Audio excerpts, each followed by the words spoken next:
हम लोग S minus S dash equal to zero को देखे थे। ये या तो कॉमन कॉर्ड को रिप्रेजेंट करता है, या रेडिकल एक्सिस को रिप्रेजेंट करता है, या कॉमन टेंजेंट को। तो मेरा कहना यह है कि s plus two S dash equal to zero, या s minus five S dash equal to zero, that means s plus lambda S dash equal to zero, where lambda not equal to minus one. आखिर ये किसको represent करेगा? तो s आपको पता है, s का इक्वेशन है X square plus Y square plus two G X plus two F Y plus C equal to zero. S dash का इक्वेशन आपको पता है, एस डैश का इक्वेशन है X square plus Y square plus two G dash X plus two F dash X plus C dash equal to zero. अगर हम s plus lambda S dash लिखेंगे तो एक कोएफिशिएंट ऑफ एक्स स्क्वायर जो आएगा वो आएगा one plus lambda, and similarly coefficient of Y square भी आएगा वन प्लस लेमडा। मतलब coefficient of x square equal to coefficient of Y square होगा अगर हम s plus lambda S dash लिखेंगे। तो ये s plus lambda S dash exactly है क्या? तो ये एक सर्कल का इक्वेशन है। कैसे सर्कल का? जो दो circle s equal to zero and s dash equal to zero के पॉइंट ऑफ इंटरसेक्शन से गुजर रहा है, दैट मीन्स a और b से गुजर रहा है। तो a और b से गुजरने वाला जो इनफाइनाइट सर्कल्स होगा उसका equation s plus lambda S dash equal to zero होगा। That means point of intersection of circle s equal to zero और s dash equal to zero से गुजरने वाला जो इनफाइनाइट सर्कल्स होगा, जो फैमिली ऑफ सर्कल्स होगा, उसका equation s plus lambda S dash equal to zero होगा। क्यों होगा ये हम दिखा देते हैं। देखिए s plus lambda S dash equal to zero एक सर्कल का इक्वेशन तो होगा, क्योंकि coefficient of x square one plus lambda है, coefficient of Y square one plus lambda है, और lambda not equal to minus one है, तो coefficient of x square is equal to coefficient of Y square है। तो ये circle का तो इक्वेशन होगा। अगर इसको a और b का कोऑर्डिनेट सेटिस्फाई कर देता है इस इक्वेशन को, तो हम कहेंगे कि ये जो जनरल इक्वेशन मतलब ये सर्कल का इक्वेशन होगा वो a और b से गुजरने वाले इनफाइनाइट सर्कल्स का इक्वेशन होगा। तो a के कोऑर्डिनेट को अगर हम s इक्वल टू जीरो में डालें तो जीरो, और s dash equal to zero में डालें तो जीरो, तो इसमें भी डालेंगे तो जीरो। सिमिलरली b के कोऑर्डिनेट को s इक्वल टू जीरो में डालेंगे तो zero, s dash equal to zero में डालेंगे तो जीरो, तो इसमें भी डालेंगे तो जीरो। तो a और b का कोऑर्डिनेट चूंकि s और s डैश को सेटिस्फाई कर रहा है, इसलिए s plus lambda S dash को भी सेटिस्फाई करेगा। सो s plus lambda S dash जो होगा वो फैमिली ऑफ सर्कल्स होगा passing through the point of intersection of the two circles s and s dash equal to 0. Next,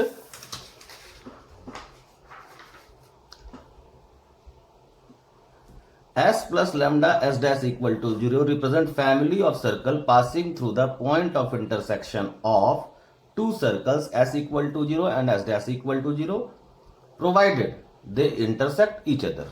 But obvious intersection होगा तभी वो a और b जो पॉइंट्स है वो हमको मिलेगा, यानी पॉइंट ऑफ इंटरसेक्शन मिलेगा। अब जरा इसको देख लें, s plus lambda l equal to zero. तो l equal to zero, l एक स्ट्रेट लाइन है, ध्यान दीजिएगा। तो l जो स्ट्रेट लाइन है इसमें x का कोएफिशिएंट होगा, y का कोएफिशिएंट होगा, कांस्टेंट टर्म होगा। x स्क्वायर का कोएफिशिएंट और y स्क्वायर का कोएफिशिएंट केवल s के इक्वेशन में होगा। तो again s plus lambda l equal to zero एक सर्कल का इक्वेशन है, क्योंकि एक्स स्क्वायर का कोएफिशिएंट और वाई स्क्वायर का कोएफिशिएंट दोनों वन है, क्योंकि वो केवल s में ही आने वाला है। इससे जो इफेक्ट पड़ेगा वो x, y और कांस्टेंट टर्म पे इफेक्ट पड़ेगा। Coefficient of x, coefficient of y और कांस्टेंट टर्म में लैम्डा वाला टर्म आएगा, लेकिन एक्स स्क्वायर और वाई स्क्वायर वाले में वो टर्म नहीं आएगा। सो एक्स स्क्वायर का कोएफिशिएंट भी वन होगा, वाई स्क्वायर का कोएफिशिएंट भी वन होगा। सो ये एक सर्कल का इक्वेशन होगा। अब कैसे सर्कल का इक्वेशन होगा? तो अगर s इक्वल टू जीरो को कोई line l equal to zero intersect करे दो पॉइंट पर से a और b पर, तो हम इससे पास करता हुआ इनफाइनाइट सर्कल्स जो आएगा, इनफाइनाइट सर्कल्स a और b से जो इनफाइनाइट सर्कल्स मिलेगा a और b से पास करता हुआ, उन इनफाइनाइट सर्कल्स का equation, that means family of circles का इक्वेशन जो होगा वो s plus lambda l equal to zero होगा। अगेन वही चीज, ये सर्कल का इक्वेशन है पॉइंट ए का कोऑर्डिनेट एल को भी सेटिस्फाई करेगा, एस को भी सेटिस्फाई करेगा, तो इसको भी सेटिस्फाई करेगा। पॉइंट बी का कोऑर्डिनेट एल को भी सेटिस्फाई करेगा, एस को भी सेटिस्फाई करेगा, तो इसको भी सेटिस्फाई करेगा। सो ये एक सर्कल का इक्वेशन है, और चूंकि ए और बी का कोऑर्डिनेट इसको सेटिस्फाई कर रहा है, तो ये जो फैमिली ऑफ सर्कल्स का इक्वेशन है वो ए और बी से पास करते हुए फैमिली ऑफ सर्कल्स का इक्वेशन है। क्लियर है? सिमिलरली एक और कॉन्सेप्ट है, ये कह रहा है कि अगर हमको दो पॉइंट दे दे, say point A and point B, this is x1, y1 and this point is say x2, y2। तो इन दो पॉइंट से जो जो फिक्स चीज मिलेगा हमको, एक स्ट्रेट लाइन फिक्स मिलेगा l इक्वल टू 0, और एक सर्कल फिक्स मिलेगा जिसका ये डायमेट्रिक एंड बनेगा। क्लियर है? तो एक सर्कल फिक्स मिला जिसका ये डायमेट्रिक एंड बनेगा, एक स्ट्रेट लाइन फिक्स मिला क्योंकि दो पॉइंट से पास करता हुआ एक ही लाइन मिल सकता है। तो हमको एक L इक्वल टू 0 जिसका इक्वेशन हम स्ट्रेट फॉरवर्ड लिख सकते हैं फिक्स, इसमें कोई चेंजेस नहीं आएगा, और एक सर्कल लिख सकते हैं जिसका ये डायमेट्रिक एंड होगा। तो इस पॉइंट से पास करता हुआ, ए और बी से पास करता हुआ फैमिली ऑफ सर्कल का इक्वेशन क्या लिख सकते हैं? S plus lambda L equal to 0। यहां S कौन सा होगा? जिसका ये डायमेट्रिक एंड होगा, और L कौन सा होगा? इन दोनों पॉइंट से पास करता हुआ लाइन का इक्वेशन। सो हम अगर x1 y1 और x2 y2 को डायमेट्रिक एंड लें, तो ये जो टर्म है x minus x1 into x minus x2 plus y minus y1 into y minus y2, ये हो गया हमारा S, जिसका x1 y1 और x2 y2 डायमेट्रिक एंड है। और लैम्डा एल हम डिटर्मिनेंट फॉर्म में लिख लिए, एल का इक्वेशन डिटर्मिनेंट फॉर्म में लिख लिए ताकि हम आसानी से याद रख सके। क्यों हम कैसे लिखे? अगर हमको इसका इक्वेशन निकालना है तो एक तरीका हमारे पास ये भी है कि इस पे लाई करने वाला हर एक पॉइंट इस लाइन के इक्वेशन को सेटिस्फाई करे, तो हम कहीं भी x, y ले लिया, तो ये x, y, x1 y1 और x2 y2 कोलिनियर हो गया। सो ये हो गया आपका L इक्वल टू 0 का इक्वेशन। क्लियर है? So this is S plus lambda L, that means A और B अगर दो फिक्स्ड पॉइंट दिया हुआ है तो उससे पास करते हुए इनफाइनाइट सर्कल्स का जो हम इक्वेशन लिखेंगे वो लिख लेंगे क्या? A और B को डायमेट्रिक एंड मानते हुए सर्कल का इक्वेशन प्लस लैम्डा टाइम इस लाइन का इक्वेशन A और B से पास करता हुआ। क्लियर है? जैसे क्वेश्चन है, what is the equation of the circle which passes through the point A 1,3, B 2,5, C 1,1। तो देखो इसको हम लोग पहले जब तक हम ये कॉन्सेप्ट नहीं जाने थे तो हम लोग इस तरह से बनाते थे कि हम एक जनरल इक्वेशन ऑफ सर्कल ले लेते थे, X square plus Y square plus 2gx plus 2fy plus c equal to 0। उसमें एक पॉइंट को डाले तो gfc में एक इक्वेशन, दूसरे पॉइंट को डाले gfc में दूसरा इक्वेशन, तीसरे पॉइंट को डाले gfc में तीसरा इक्वेशन, तीनों इक्वेशन को सॉल्व कर लिए, जीएफसी निकाल लिया। काफी लंबा कैलकुलेशन जाता था। यहां पर हम लोग स्मार्टली इसको डील करेंगे। हम लोग क्या करेंगे कि इन दोनों पॉइंट से पास करता हुआ infinite circles, that is family of circle का इक्वेशन लिखेंगे। तो क्या होगा? Equation of circle passing through a and b is x minus 1 into x minus 2, diametric end मान लो इसको पहले, plus y minus 3 into y minus 5 plus lambda, इन दोनों पॉइंट से पास करता हुआ लाइन का इक्वेशन देखो साइड में हम लिख दिए हैं। तो हम लिखेंगे y माइनस 3 x माइनस 1 और slope of this line 5 minus 3 by 2 minus 1। So line का इक्वेशन ये हो गया 2x y minus 2x minus 1। सो ये हो गया L। अब क्या करना है? लैम्डा कैसे निकलेगा? ये जो इन दोनों से पास करता हुआ फैमिली ऑफ सर्कल है वो इससे भी गुजर रहा है, बस इस पॉइंट को यहां पुट कीजिए, लैम्डा का वैल्यू मिल जाएगा। क्लियर है? Next question is, find the equation of circle which passes through A 1,3 and B 2,5, cuts length 1 unit from x-axis। यानी एक सर्कल का इक्वेशन लिखना है जो 1,3 और 2,5 से गुजर रहा है और 1 यूनिट का लेंथ कट कर रहा है एक्स एक्सिस से। तो हम length of intercept on x axis जानते हैं, 2√g² माइनस c, ये होता है, ये 1 होगा। अब इसको कैसे यूज करना है? तो पहले इन दोनों को डायमेट्रिक एंड मानते हुए सर्कल का equation plus lambda time in दोनों से पास करते हुए लाइन का इक्वेशन लिखा गया। अब यहां से सिंप्लीफाई करके हम g निकाल लेंगे और c निकाल लेंगे, यहां पुट करेंगे इन टर्म ऑफ लेमडा आएगा और लेमडा का वैल्यू निकाल लेंगे। क्लियर है? इसको सिंप्लीफाई करेंगे तो g और c लेमडा का टर्म में आएगा, उसको यहां डालिएगा और लेमडा का वैल्यू मिल जाएगा। नेक्स्ट है, two circles are set to be orthogonal if tangents drawn at their point of intersection are perpendicular. तो दो सर्कल को हम ऑर्थोगोनल तब कहेंगे, तो ये है पॉइंट ऑफ इंटरसेक्शन, मान लो यहां पर हम टेंजेंट्स ड्रॉ किए तो ये 90 डिग्री बनाए। तो अगर ये 90 डिग्री बना रहा है तो इस पे जो टेंजेंट बन रहा है वो इसके लिए नॉर्मल, तो इसके सेंटर से गुजर जाएगा, और ये जो टेंजेंट बनेगा वो इसके लिए नॉर्मल, तो इसके सेंटर से गुजर जाएगा। तो यहां सेंटर हो गया minus G minus F, S equal to 0 के लिए, एस डैश के लिए minus G dash comma minus F dash. इसका रेडियस पता है, G dash square plus F dash square minus C dash under root. इसका रेडियस पता है, G square plus F square minus C under root. अब यहां पर सीधे पाइथागोरस लगा दीजिए, क्योंकि ये डिस्टेंस हम लिख लिए डिस्टेंस फॉर्मूला से, minus G plus G dash का whole square minus F plus F dash का whole square under root. Pythagoras लगाएंगे तो this square is equal to this square plus this square.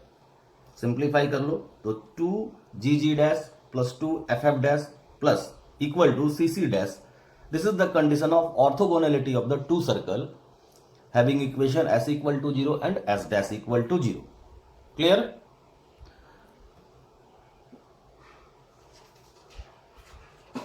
Next is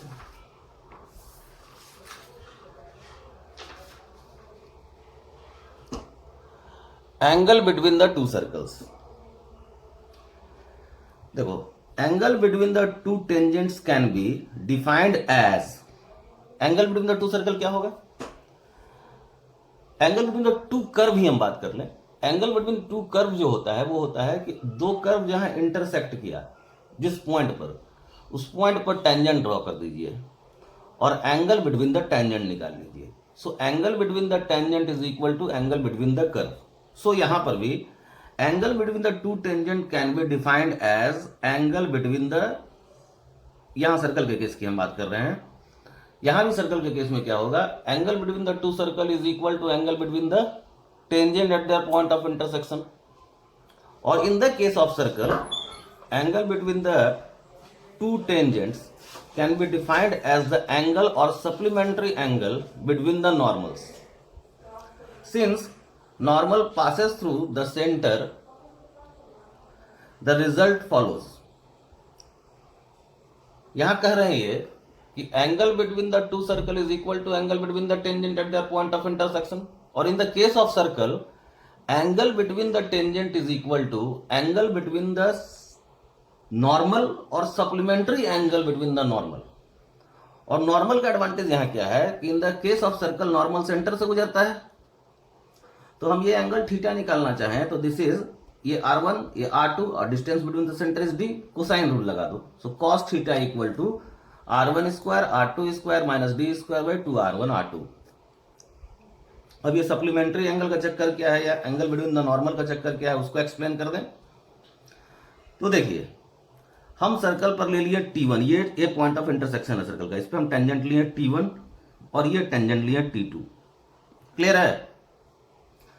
तो इस जब ये जो T1 है इस पे 90 डिग्री बनाता हुआ एक लाइन ले लो, ये N1 नॉर्मल, और ये T2 है तो इस पे 90 डिग्री बनाता हुआ एक ले लो N2। क्लियर है? इस पे 90 डिग्री बनाए और ये ले लिए N2। ठीक है, हमको ये थीटा चाहिए, this is 90 degree, this is 90 degree, और ये थीटा है, this is 90 minus theta, this is 90 minus theta. तो एंगल बिटवीन द नॉर्मल्स जो ये पूरा आएगा, ये कितना आ जाएगा? देखो तो 90 माइनस थीटा, 90 माइनस थीटा और ये थीटा, तो 180 माइनस थीटा। ये तो ये कॉस का 180 माइनस थीटा निकालो या कॉस थीटा निकालो, बात बराबर है। क्लियर? सो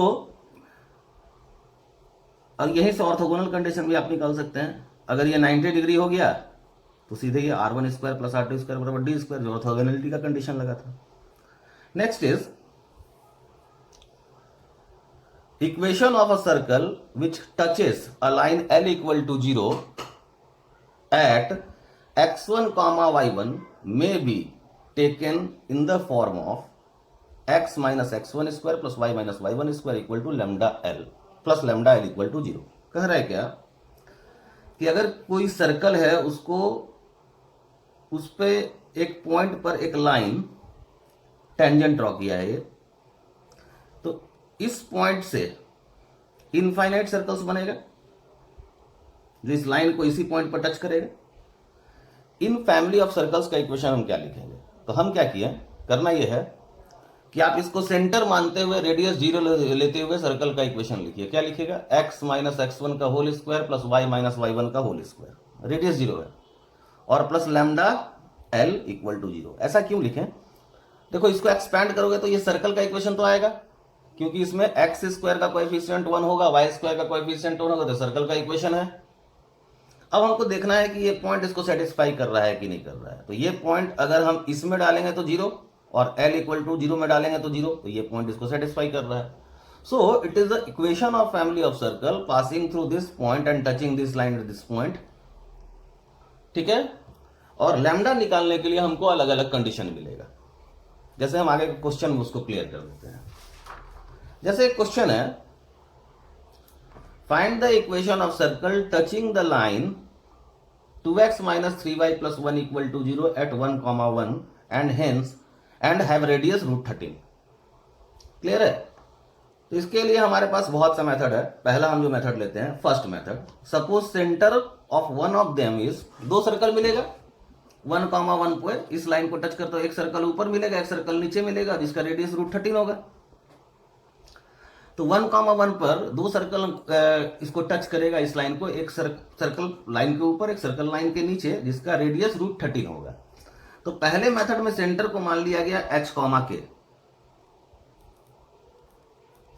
तो इस लाइन का स्लोप और इस लाइन का स्लोप का प्रोडक्ट -1। क्लियर? तो एक इक्वेशन मिल गया यहां से, और ये डिस्टेंस फॉर्मूला लगा दो तो h minus 1 the whole square plus k minus 1 the whole square equal to 13, ये दूसरा इक्वेशन मिल गया। तो h और k में दो इक्वेशन सॉल्व कर लेंगे, h और k निकाल लेंगे, सेंटर मिल गया, रेडियस पता है, इक्वेशन लिख लेंगे। दूसरा मेथड है कि आप पैरामेट्रिक फॉर्म से जाएं। देखिए इस लाइन का स्लोप है -2/3 इस लाइन का, तो इसका स्लोप कितना हो जाएगा? -3/2। या इस लाइन का स्लोप कितना हो जाएगा? -3/2। तो tan थीटा आया -3/2। क्लियर है? tan थीटा कितना मिला लाइन का? -3/2। पैरामेट्रिक फॉर्म में लिखते हैं x minus x1 by cos theta, तो कॉस थीटा हो जाएगा 2/√13 बराबर y minus y1 by sine theta. ठीक है, तो -3/√13। क्लियर? और यहां प्लस माइनस √13 r। सिंप्लीफाई कर लीजिए, एक बार पॉजिटिव एक बार निगेटिव लेकर के, ये दो पॉइंट आपको मिल जाएगा, वही सेंटर होगा और रेडियस आपको पता है, यानी पैरामेट्रिक फॉर्म यूज करना है। थर्ड मेथड, हम सर्कल का इक्वेशन इस पॉइंट को टच करने वाला फैमिली ऑफ सर्कल का इक्वेशन क्या लिखेंगे? x minus 1 the whole square plus y minus 1 the whole square equal to plus lambda time equation of this line. Clear है? इसको सिंप्लीफाई करेंगे तो g निकल जाएगा, f निकलेगा और कांस्टेंट निकलेगा, तो g square plus f square minus c under root is equal to √13। Solve करके इसको फाइंड आउट कर लीजिएगा लैम्डा। तो ये तीन मेथड इस तरह के क्वेश्चन में लगेगा, लेकिन इस पर्टिकुलर क्वेश्चन के लिए पैरामेट्रिक फॉर्म का जो मेथड है यही बेस्ट मेथड है।